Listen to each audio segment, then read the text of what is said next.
Welcome to the pickup demonstration lesson. In this lesson, we will take the Huey off the ground and into a low altitude hover and ground effect, IGE, to demonstrate the initial step of a takeoff and basic hover control. For this lesson, the helicopter is lightly loaded and the weather is ideal with no wind. Control requirements will vary with increased takeoff weight and will be more difficult in windy conditions. Use the controls indicator to monitor the position of the flight controls. Remember, the flight controls of a helicopter are almost never stationary in flight, in particular the cyclic and especially during a hover. When performing a takeoff, be prepared to constantly make fine adjustments to the controls.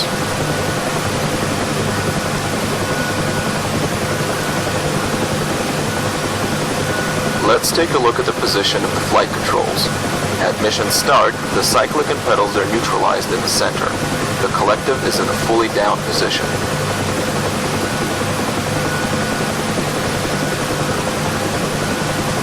Unfortunately, the starting position of the controls isn't very useful for flight. The position of the controls for any particular flight regime, including a hover, depend on airspeed, altitude, aircraft weight, payload, weather, and other conditions. However, the approximate hover position of the controls will generally be with the cyclic back and left and the left pedal pressed in.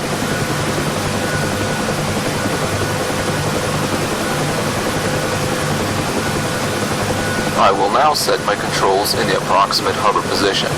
Watch the positions of the cyclic and pedals on the controls indicator.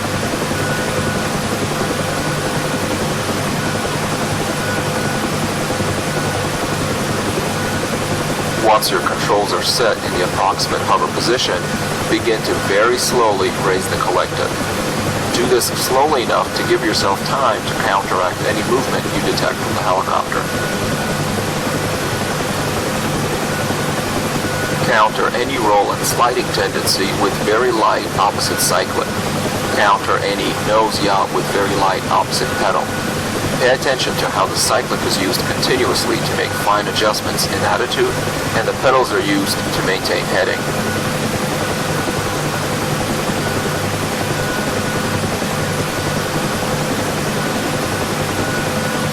Find a visual reference point well ahead of the helicopter. This will help to maintain closer visual cues like the runway markings within your peripheral vision to help you detect movement.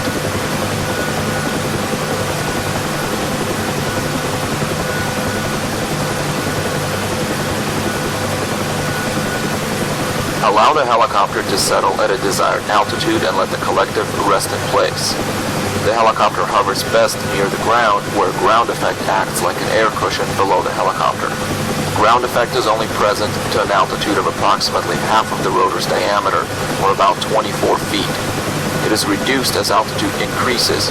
Climbing above this altitude will transition you out of ground effect, OGE, which demands more engine power to maintain. Hovering out of ground effect may be impossible with high takeoff weights or in hot and high conditions.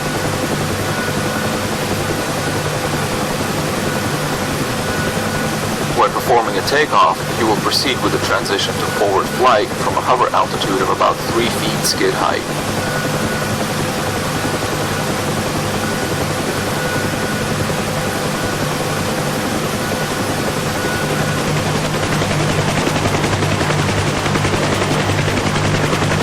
This concludes the pickup demonstration lesson.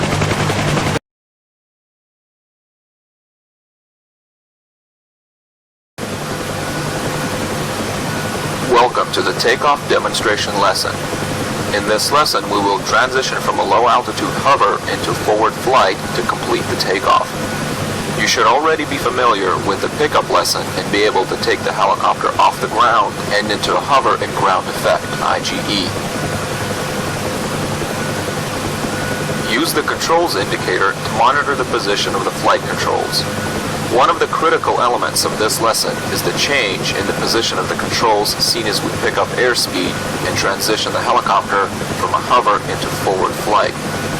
Pay attention to the position of the cyclic and pedals in the hover and how they are operated as we accelerate forward.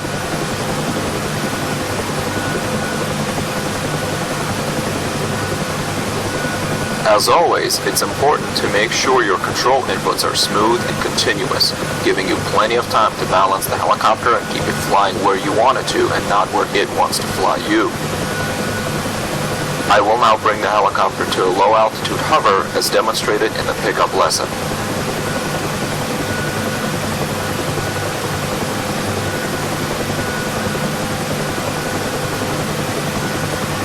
Take a note of the positions of the flight controls. To begin the transition to forward flight, dip the nose down very slightly with a little forward stick. As the helicopter begins to move forward, the lower pitch angle will result in a slight descent, requiring a slight increase of the collective at the same time. Your goal is to minimize climb until you reach a safe climbing speed of at least 30 knots. You also want to keep the skids aligned with your ground track in case you end up on the ground. Use the pedals to keep the slip ball centered to minimize side slip and the right instrument column to maintain heading.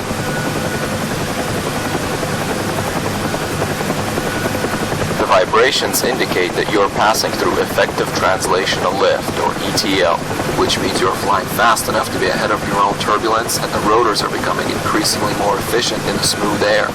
This results in a tendency to balloon the helicopter upward, raising the nose up and yaw left.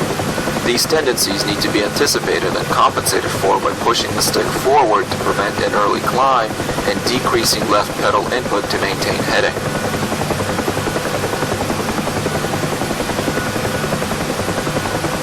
Notice the position of the flight controls now as compared to the hover position we started with. The cyclic is much more forward and right, while the pedals are almost neutral. After reaching a safe climbing speed of at least 30 knots, you can proceed with a climb to your desired altitude at an airspeed that provides the best climb rate, which is generally between 60 to 80 knots.